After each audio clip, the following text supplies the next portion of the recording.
Bordeaux, la belle endormie. Une métropole moderne de plus de 750 000 habitants au lourd passé négrier.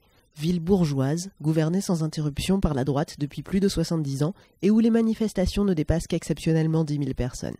Une ville discrète qui n'est sortie de sa torpeur habituelle que sous la flambée des prix de l'immobilier provoquée récemment par l'arrivée de 30 000 nouveaux habitants suite à l'ouverture de la LGV Atlantique.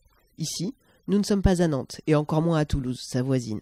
Si la ville est jeune et les inégalités fortes, la ville appartient à une caste historique qui y fait régner, dans bien des domaines, la culture du silence. Pour autant, lundi 9 avril dernier, lorsque le gouvernement a décidé l'expulsion forcée des habitants de la ZAD de Notre-Dame-des-Landes, plusieurs centaines de Bordelais se sont joints à un rassemblement spontané à quelques pas de l'université occupée de la place de la Victoire et de la gare Saint-Jean désertée où les cheminots sont en grève. Nous avons alors rencontré Claire, Clément, Philippe et David, 4 témoins à distance des évacuations musclées, 4 regards sur la situation de la ZAD qui nous expliquent pourquoi il leur semblait important d'être là, 4 voix qui nous racontent leur zone d'autonomie désirée. Claire, animatrice à la Confédération paysanne.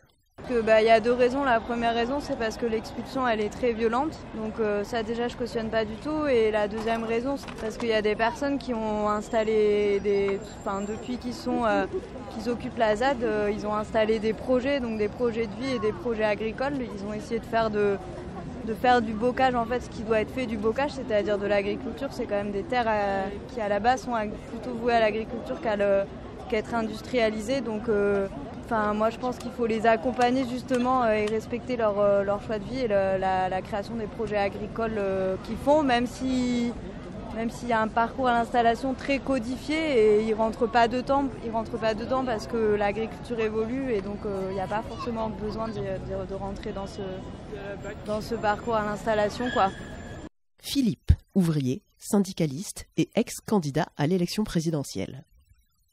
Ouais, on avait envie d'être là avec tous ceux qui sont choqués, révoltés par l'attitude du gouvernement, par les interventions policières brutales, en plus contre les zadistes.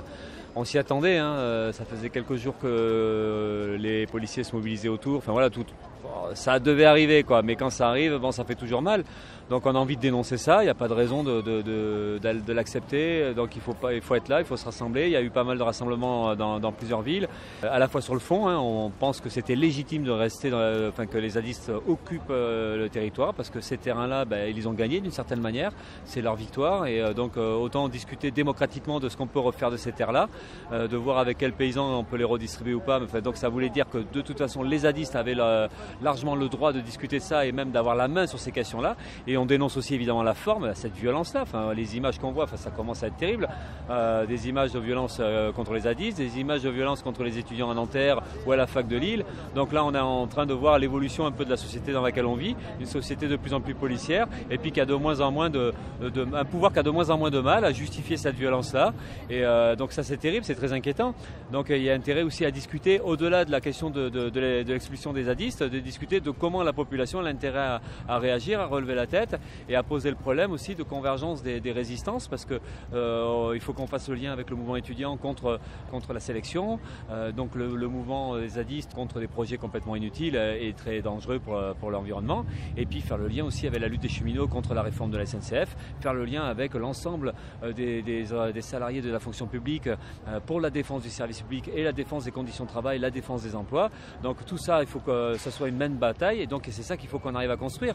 Et c'est la réponse au gouvernement, parce qu'on voit bien qu'un gouvernement il fait un pari là, et qui est à la fois inquiétant, c'est qu'en fait ce pari là, c'est de dire tiens, même pas peur de la mobilisation des cheminots, même pas peur des étudiants, même pas peur des zadistes, allez on frappe, avec cette idée qu'ils vont calmer tout le monde et qu'ils vont stopper cette extension de la mobilisation. Et nous il faut qu'on réponde qu'on a intérêt à prendre ça au sérieux, qu'il faut la convergence, qu'il faut construire, qu'il faut coordonner, qu'il faut faire des réunions, multiplier et mettre en place des collectifs partout pour discuter d'une véritable mobilisation générale sur tous ces sujets-là et d'aller vers une confrontation contre le gouvernement et contre le pouvoir aujourd'hui. Si on n'arrive pas à ça, on sera défaits les uns après les autres, donc il y a l'urgence et la nécessité d'une riposte unitaire. Concrètement, c'est très compliqué évidemment. Là, on est à Bordeaux, on sait on est juste en face de la faculté à la Victoire avec des assemblées générales qu'ils appellent collectifs interlutte qui ont lieu une fois par semaine, donc le mercredi. On sait qu'il y a des collectifs qui sont en place, qui regroupent des équipes militantes syndicales syndicales, associatives qui se réunissent. Il y a encore aussi une réunion demain soir. Donc il y a au moins ça, des contacts, la volonté de pas mal de militants déterminés d'essayer de mettre en place des structures et donc des initiatives communes convergentes. Faire le lien avec la lutte des postiers en Gironde, la lutte de la SNC, des cheminots à la gare Saint-Jean, et puis la lutte dans la santé ou à Ford. Enfin voilà. Donc il y a cette volonté-là, on essaie de faire, on essaie de construire.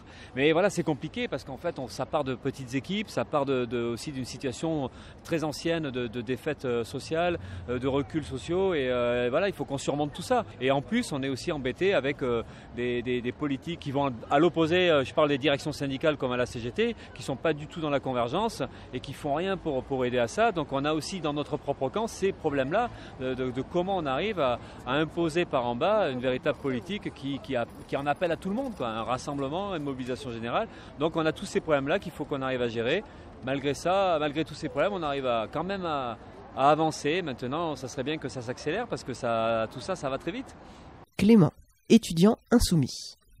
Donc oui, en fait, il y a eu encore hier une attaque policière à Nanterre et le jour même, en fait, on a une attaque à Notre-Dame-des-Landes, donc la nuit même. C'est là où on voit qu'en fait les réponses du gouvernement Macron sont systématiquement les mêmes. Il n'y a pas de dialogue, contrairement à ce qu'il raconte, c'est l'affrontement. C'est la violence. Quand on voit, il faut juste réfléchir, on se demande dans quel camp il est la violence finalement. C'est la police qui va dans les affrontements, c'est la police qui va attaquer, qui va faire des blessés à Notre-Dame-des-Landes. Et ici c'est la même chose quand il y a une manif qui part ou quand il y a un rassemblement.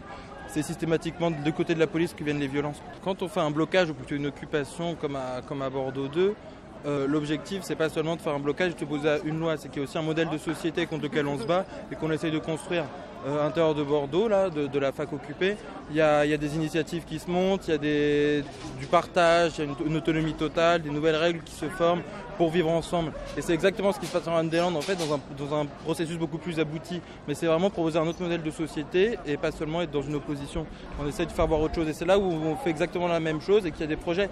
À l'Université de Bordeaux 2, là, jamais elle a été aussi ouverte finalement. Comme à Notre-Dame-des-Landes où là-bas, on voit autre chose. On voit autre chose qu'une réponse toujours claire et ça va au-delà de simplement une opposition à un aéroport ou à une loi sur la sélection.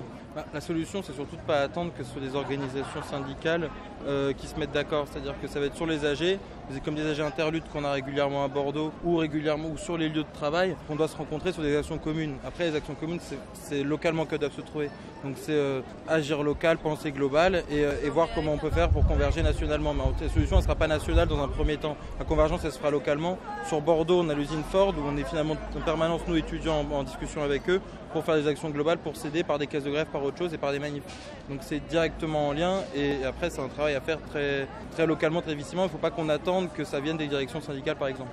David, citoyen engagé. Je trouve que c'est une expérimentation sociétale importante. Je suis un peu militant par-ci par-là, pas très assidu, mais bon, j'essaye quand même de m'informer le plus possible et je me rends compte que dans notre société, il y a des gros soucis, il y a des grosses injustices et que c'est de pire en pire. Et là, je pense que pour la ZAD, c'était un symbole important. En plus, c'est dans un contexte médiatique qui bouillonne en ce moment avec les cheminots, avec les grèves, les facs, les étudiants aussi qui se bougent, qui font un peu les guerriers. C'est motivant. Et donc je pense que pour tout citoyen, en fait, c'est important de s'informer déjà et puis ensuite de se rassembler, de faire du lien. Et je pense que c'est ça qui est important. Donc moi, j'essaie de voir un peu ce qui se passe ici à Bordeaux. On est un peu loin de la ZAD, mais c'est important. Je pense que c'est un symbole. Comme je disais au début, c'était une expérimentation sociétale vraiment intéressante.